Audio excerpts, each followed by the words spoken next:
আসসালামু আলাইকুম everyone, welcome to কোহিনুস kitchen. আজকে আমি আপনাদেরকে তৈরি করে দেখাবো কাঁচা আমের টক আচার।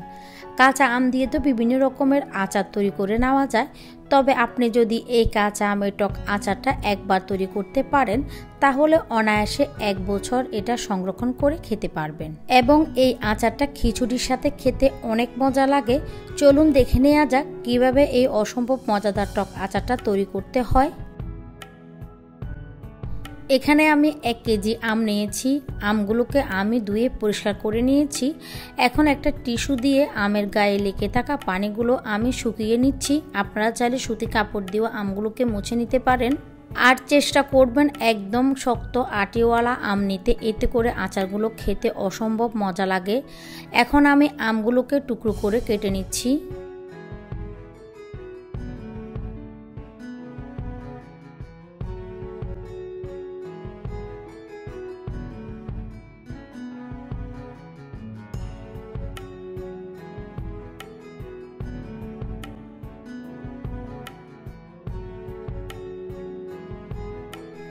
আমগুলোর যখন মাঝখান বরাবর কেটে নেওয়া হয়ে যাবে তখন আপনি আপনার পছন্দ মতো যে কোনো সাইজে টুকরো করে নিতে পারেন। তো আমি ছোট ছোট করে টুকরো করে নিচ্ছি।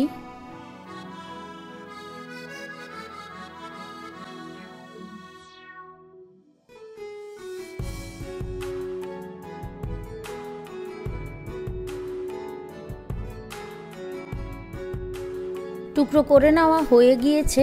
এখন এভাবে করে আমি সবগুলো আম টুকরো করে নিব। তো আমার সবগুলো আম টুকরো করে নেওয়া হয়ে গিয়েছে। এখন এখানে আমি 1/2 চা চামচ দিয়ে দিচ্ছি হলুদ গুঁড়া, 1 চা চামচ দিয়ে দিচ্ছি মরিচ গুঁড়া,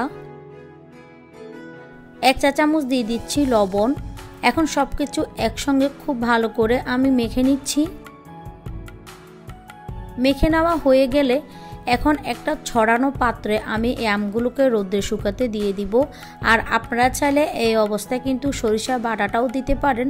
আমি এখন আর সরিষা বাটাটা দিলাম না, আমি পরে তেলের সাথে দিয়ে দিব। অনেকে কিন্তু সরিষা বাটাটা আমের সাথে মেখে রোদে শুকাতে দেয়। তো এগুলোকে আমি ছাদে শুকিয়ে নিব 1 দিনের জন্য। এখন যেহেতু অনেক কড়া রোদ, একদিন শুকিয়ে নিলেই কিন্তু হয়ে যাবে। আচারের জন্য একটা স্পেশাল মশলা তৈরি করে নিতে হবে। তার জন্য এখানে আমি 3টা নিয়ে নিয়েছি শুকনো মরিচ, 1 টেবিল চামচ নিয়ে নিয়েছি পাঁচফোড়ন, 1 টেবিল চামচ নিয়ে নিয়েছি জিরা, আর 1 টেবিল চামচ পরিমাণ নিয়ে নিলাম ধনিয়া। এখন এগুলোকে চুলায় বসিয়ে আমি হালকা 2 মিনিটের মতো ভেজে নিব। এরপর এখানে আমি 1.5 কাপ নিয়ে নিয়েছি সরিষার তেল।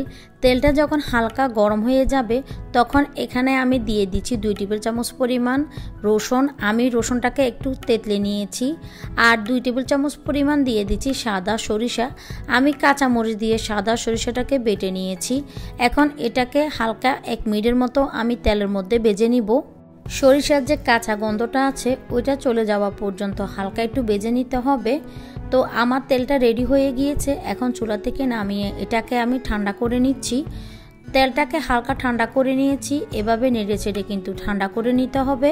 এরপর এখানে দিয়ে দিচ্ছি 1 চা চামচ পরিমাণ লাল মরিচের গুঁড়া, আর দিয়ে দিচ্ছি 1/4 কাপ চিনি। চিনিটা আপনারা দিতে না চাইলে স্কিপ করতে পারবেন। আর আগে থেকে যে আমরা মশলাটা বেজে রেখেছিলাম ওইটাকে আমি গুঁড়ো করে নিয়েছি। সবটুকু মশলা এখানে দিয়ে দিয়েছি। সব কিছুকে একসঙ্গে খুব ভালোভাবে মিশিয়ে নিচ্ছি। আর আপনারা যদি টক আচারে মিষ্টি খেতে না চান স্কিপ করতে পারবেন। তবে এখনকার আম যেহেতু অনেক টক, একটু মিষ্টি দিলে খেতে ভালোই লাগে।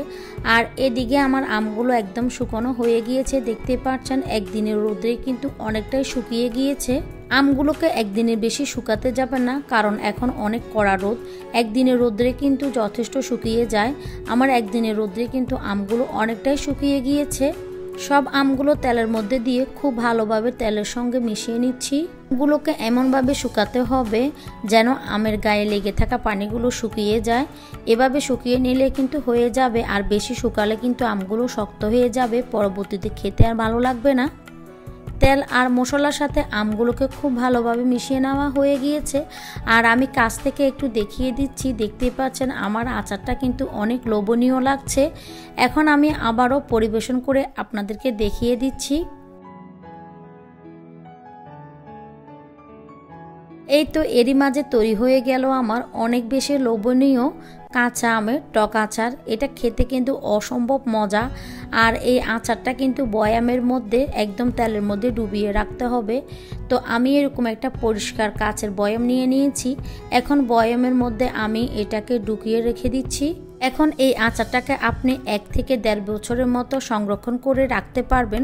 তবে এই আচারটা কিন্তু এখন খাওয়া যাবে না, এখন খেলে কিন্তু কোনোই টেস্ট পাবেন না। এই আচারটাকে কড়া রোদ্রে 1 সপ্তাহের মতো শুকিয়ে নিতে হবে। রোদ্রে যত শুকাবেন আচারটা কিন্তু ততই টেস্ট হবে। আর এই আচারটা যখন 1 সপ্তাহ শুকিয়ে নেওয়ার পরে 2 থেকে 3 মাস পর পর একটু রোদ্রে শুকাবেন, এতে করে আচারটা খুবই ভালো থাকবে আর নর্মাল ফ্রিজে রাখতে হবে না। আশা করছি আমার আজকের রেসিপি আপনাদের কাছে খুব ভালো লেগেছে এবং সহজ লেগেছে। সবাই অনেক বেশি ভালো থাকবেন, সুস্থ থাকবেন। আল্লাহ হাফেজ।